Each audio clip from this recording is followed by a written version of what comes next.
What is going on, everyone? This is episode 4 of the Drop the Mitts Hockey Podcast. We are so grateful to have the one and only Zach Benson join us, the 13th overall pick for the Buffalo Sabres. Man, so happy to have you. Honestly, man, it's so crazy. So happy to have you. How you doing? Yeah, I'm doing good. Like Good, I man. said, just got back from the rink, so you can never complain when you just get off the ice. Yeah, there you go, buddy. Man, first question we got for you. I want to talk to you about your draft experience. Everything you went through. Obviously, being in the city of Nashville. Um, did you have a feeling that you were going to Buffalo the whole time? Like, were there other teams that you talked to?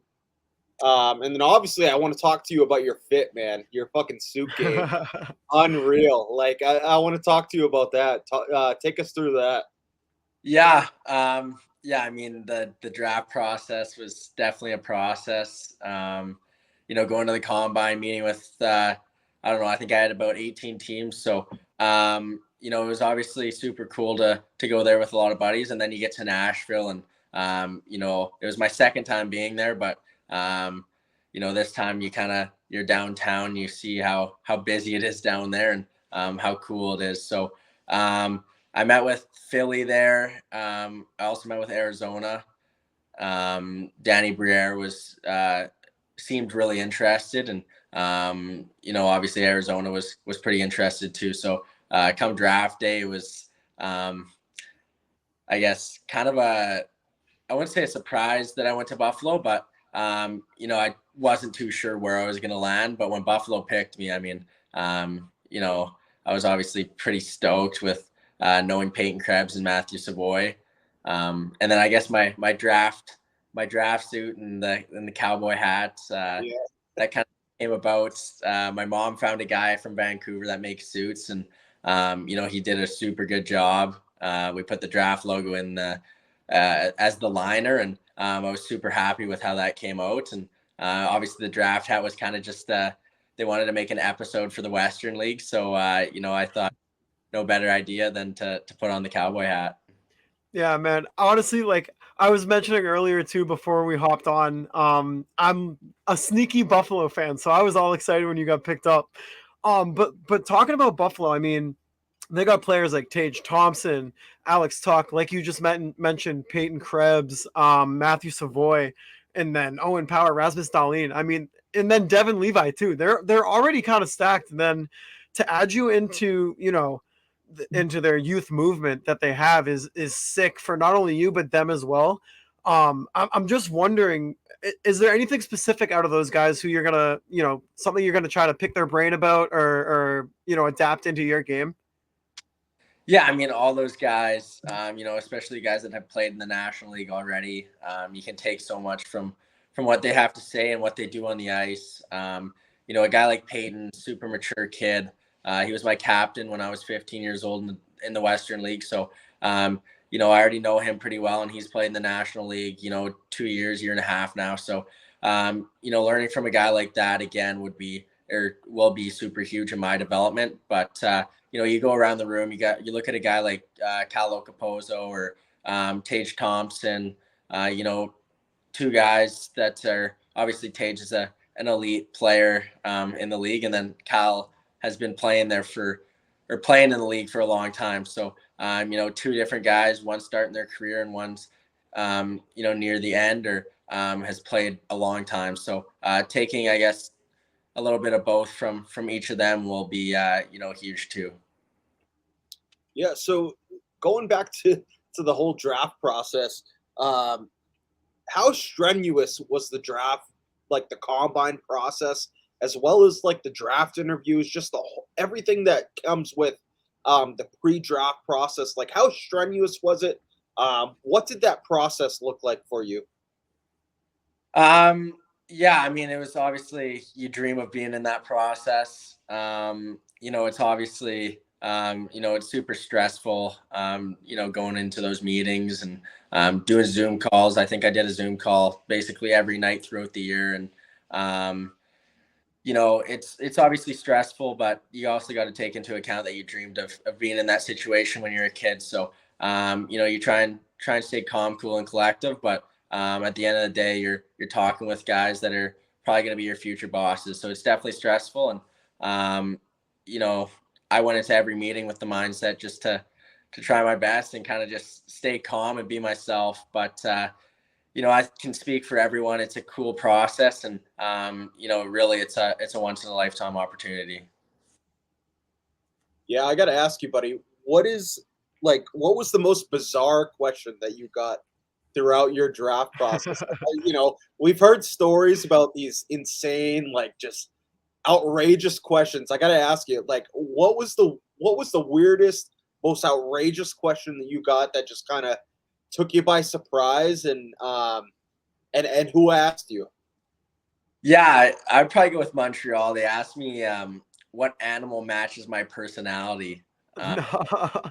you know, I didn't have a great answer. I don't know too many animals, or I couldn't think of at the time, and I honestly just told them about my personality. I forgot about all about the animal question. If you could pick an animal, do you have one in mind now? Um, no, I still don't. Bizarre question. Like I can't even imagine what would be going through my head. I'd say something fucking outrageous. Mikey, what do you got, buddy? I mean, so obviously, Zach, you were a high draft pick, explosive player with the Winnipeg Ice. When kind of looking at youth hockey and younger players in general, what is some advice you would give them? Maybe how to train during the summer or specific things to focus on that may give you an advantage over guys your age. Yeah, it sounds pretty cliche, but work ethic is how you get to the next level at the end of the day. When you get to the higher levels, everyone's skill set is pretty similar. I mean, it's the top whatever 200 players in the world playing. So, your work ethic goes a long way, and every summer, I think you just gotta honestly work your ass off and go to the rink every day with a smile on your face and the mindset to get better.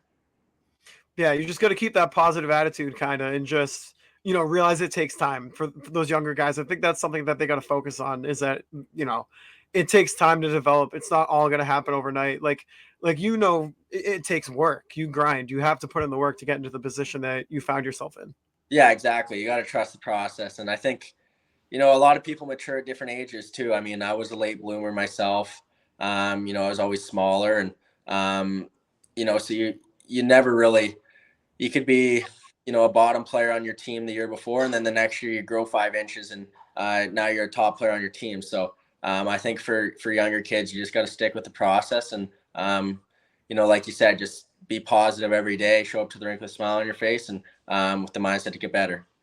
Now, at what point did you really know that you really had a chance at this NHL thing? At what age did you kind of realize that you had a special intangible, a special skill set? Like, when did you realize that you really had a chance of making it to the next level? Yeah, I mean, growing up, I was always a better player. I'd say it's still, you're always dreaming of making the NHL. But I would say when I was my second year Bantam, so I'd be 14 years old. I had a good year with Yale Hockey Academy. It got MVP of the league, and that's a top league in Western Canada. So then I kind of had the mindset that it was maybe a realistic goal that I could play in the NHL, and I would say that I kept working harder, but I was working pretty hard up to that stage, and I kind of just stuck with my work ethic and my mindset to get better. Yeah. Hey, so is there anything maybe about the Buffalo Sabres organization, maybe something about their culture? I know the experience with them is limited as of right now, obviously, but is there anything that stuck out to you, just about the whole Buffalo Sabre experience, I guess? Yeah, I mean, it's real. But I mean, Don Granato, the head coach there, seems to be running a very good, or I guess, yeah, running a good culture.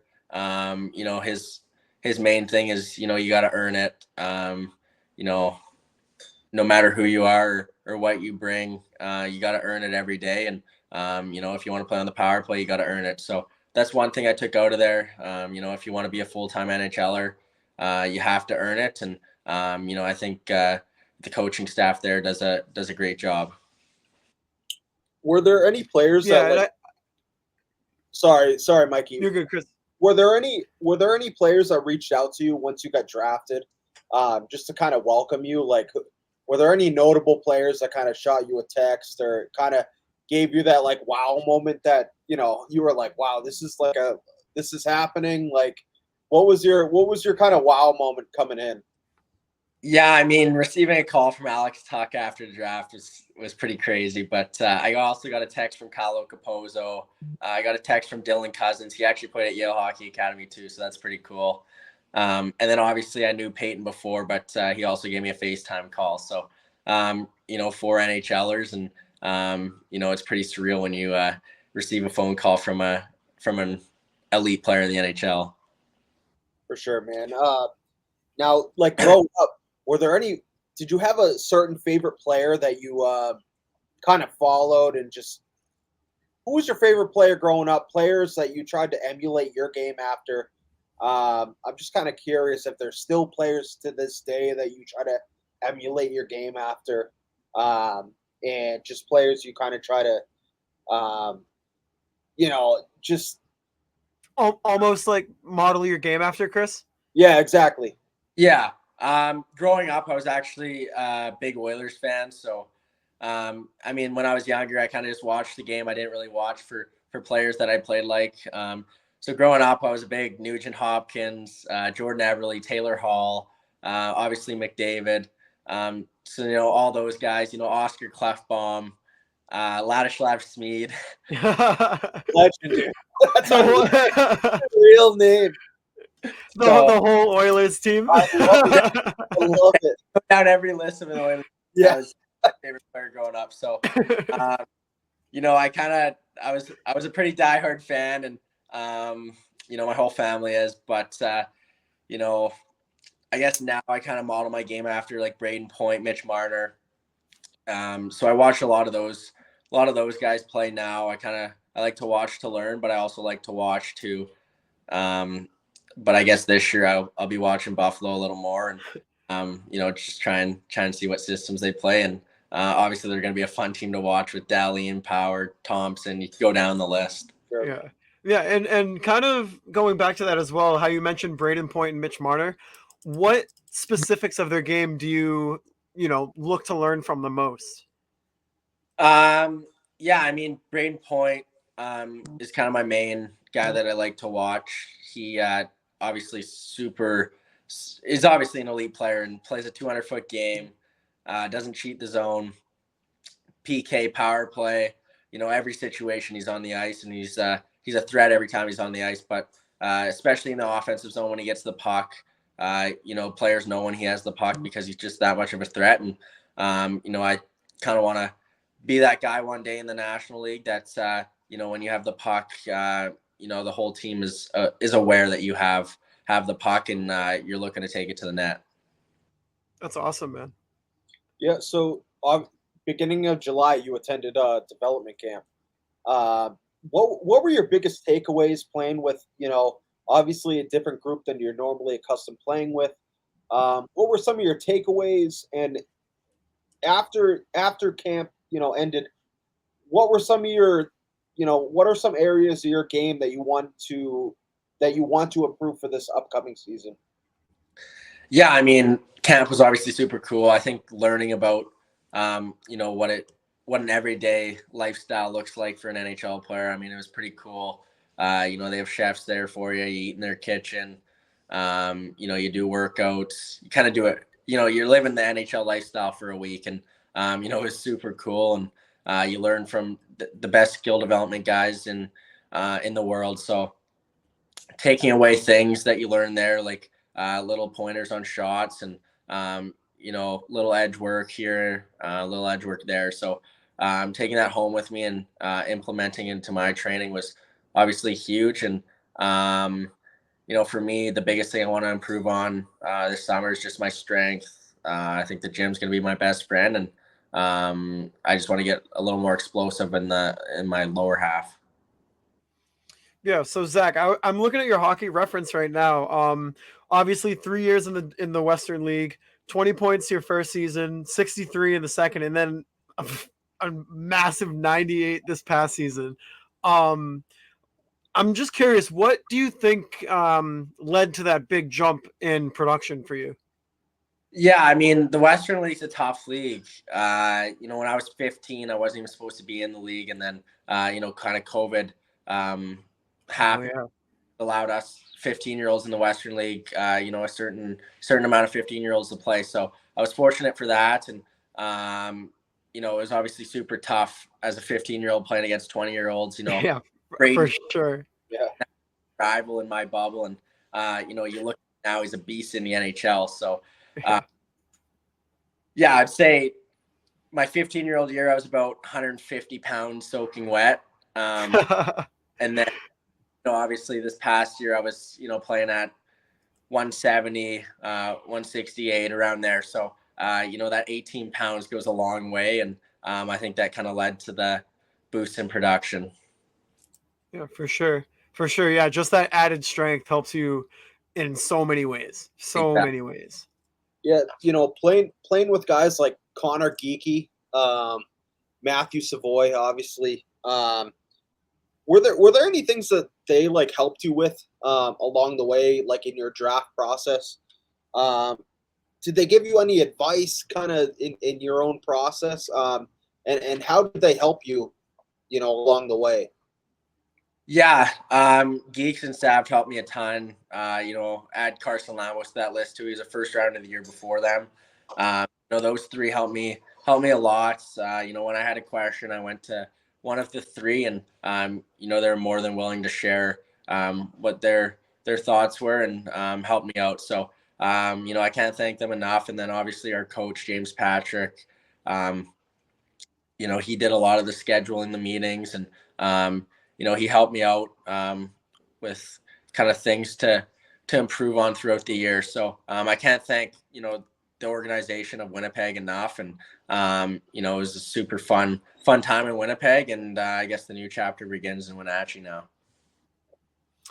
Yeah, man. So I've always been curious. I'm not sure if you ever had an interview with maybe some NCAA teams over here, but if you did, why choose juniors over college, and what do you think the advantages are? Yeah, they actually made the rules so they couldn't talk to me. But the Chilliwack Chiefs were obviously, I'm from Chilliwack, so the Chilliwack Chiefs, the junior A club, were really trying to kind of force my hand to go that way. And honestly, it was a last second decision.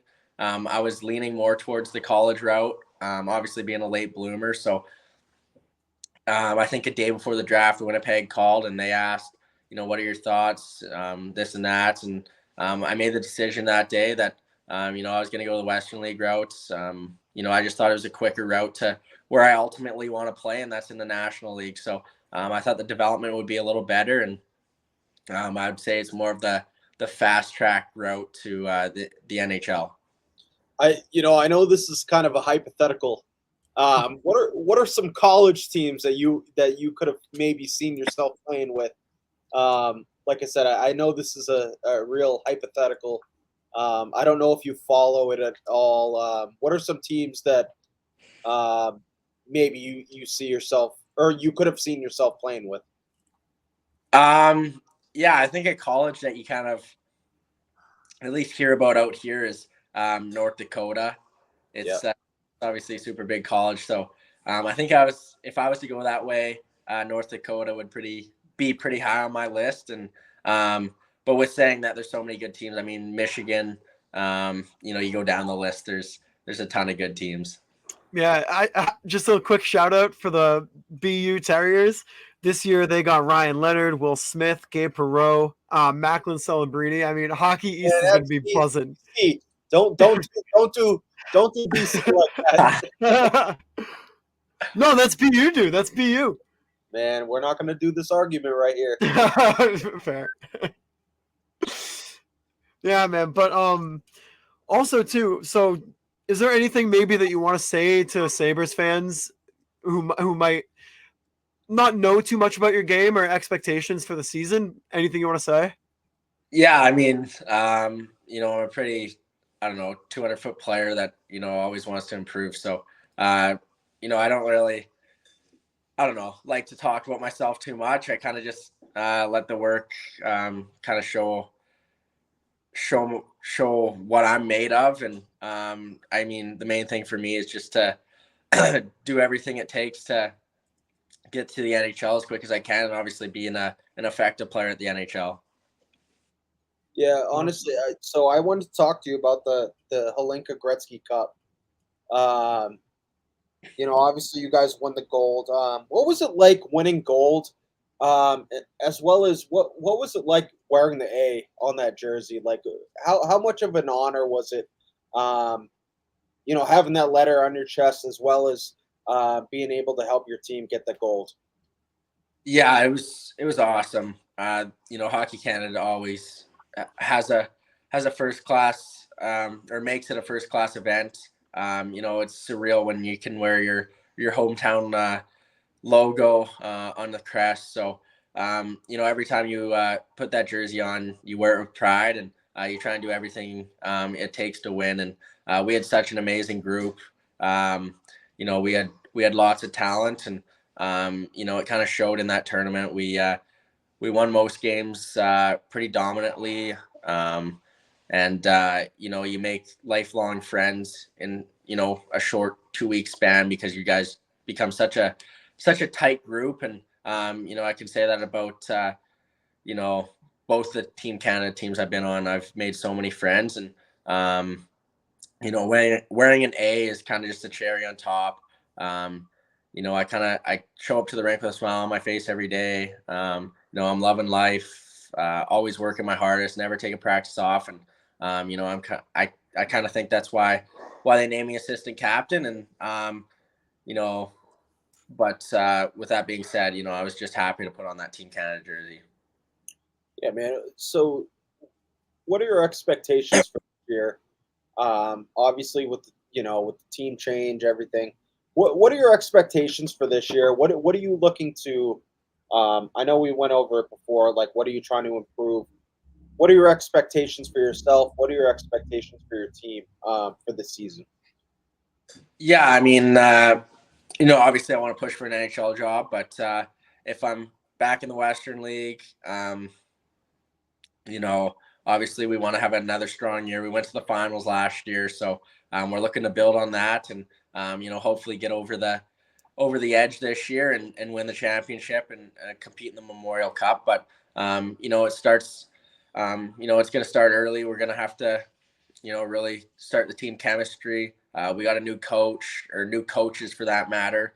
So, getting used to their system and how they want to play. But, I'm really looking forward to this year. I think, our group can do something special. And, I'm pretty excited to get started. Yeah, man, that's awesome. Chris, I don't have anything left, man. If you still got some questions, feel free to fire them off. Yeah, no, honestly, I just wanted to, as we're primarily like a Bruins podcast, but I was so excited to fucking, get you on and just have everyone get to know you. And I from what I've heard, you're just, and from meeting you now, you're just an awesome, humble kid. And we're really excited to see you get in the league. And I know you got big things coming for you. And yeah, man, thank you so much for coming on with us, and just unbelievable conversation. We really appreciate you coming on. Yeah, man, it's such a an honor to talk to you. I mean, like I said, sneaky Buffalo fan, so I'm all excited. This team, it's only getting better and better. And you're definitely a big part of that future too. And just me, the fan side of me too, is excited. So getting to talk to you and kind of pick your brain a little bit about the draft, your junior career, and everything with your expectations of the NHL, it was awesome. So we really can't thank you enough, man. It was awesome. Yeah, thank you guys. I appreciate it. Thanks for having me on today. Awesome, man. Yeah, of Well, course, man.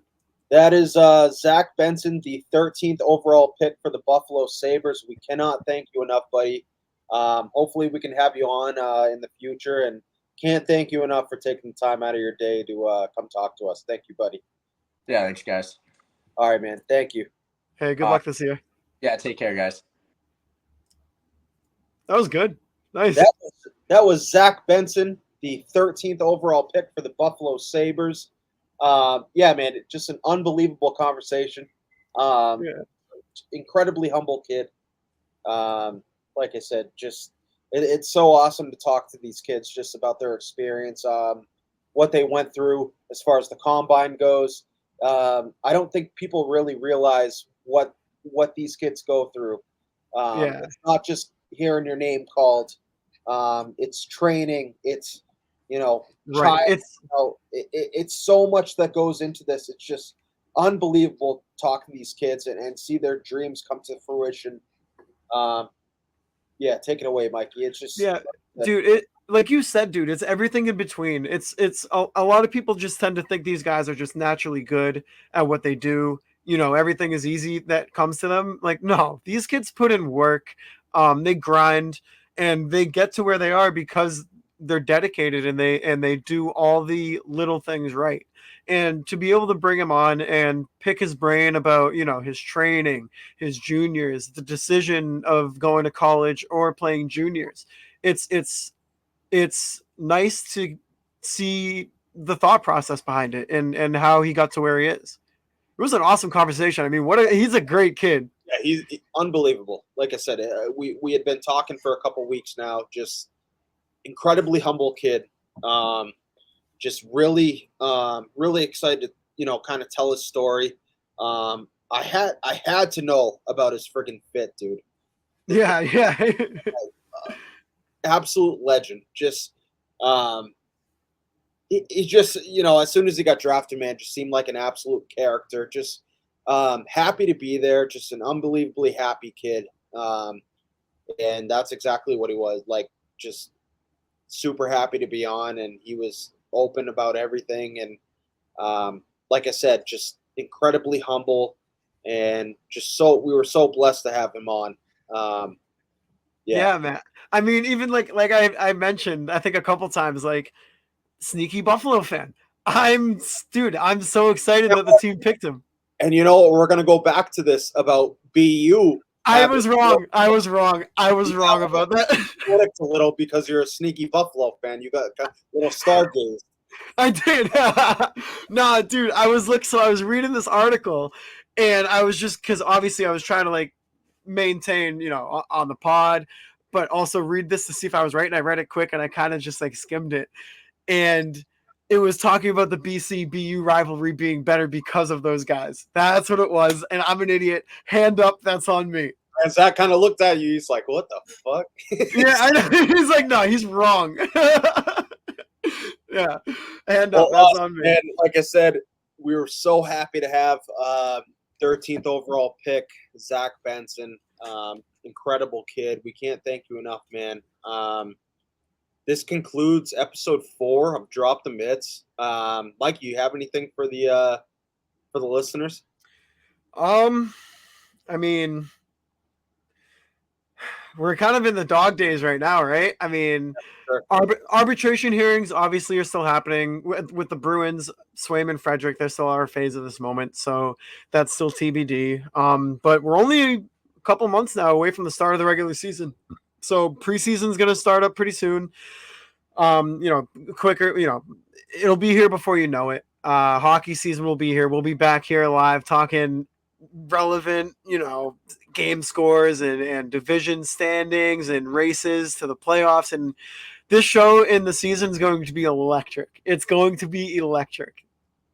Yeah, and even with these dog days, like you said, we've got some unbelievable guests scheduled for you guys. So we're just super amped up for you guys, and just really excited to talk to some more high profile players and kind of get their takes, their routines in the off season, their expectations for this upcoming season. And like I said, some really high profile players, might Yeah. be just super amped up to Yeah, get this man.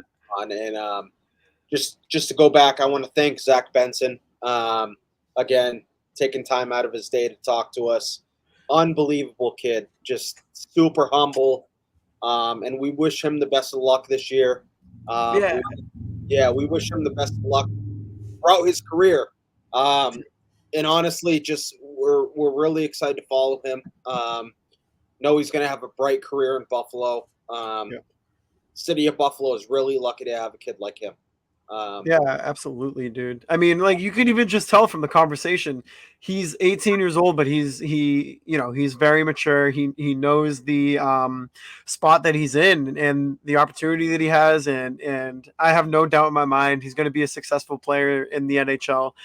Just from attitude alone, you can tell he. It's not like him putting in the work is a grind to him. Like he likes doing it. It's the reason why he is where he is today. And the reason why he has so much success. So just through the conversation, he's not going to stop. He's going to work so hard to get, on the Buffalo Sabres team full time. He's no doubt in my mind, he's got a bright career in front of him. Yeah, absolutely. The city of Buffalo has a bright, definitely got a good one, man. Hell yeah. And as soon as I saw that pick, I go, I can't think of a better fit for this kid. Yeah. Yeah, just incredibly humble kid. And again, I want to thank him for coming on, taking time out of his day to come talk to us. So that concludes episode 4 of Drop the Mitts Hockey Podcast. I'm Chris Davis. I'm with my host, Mike Sullivan. Thank you guys for tuning in, and take care. We'll see you next time. See you guys next week.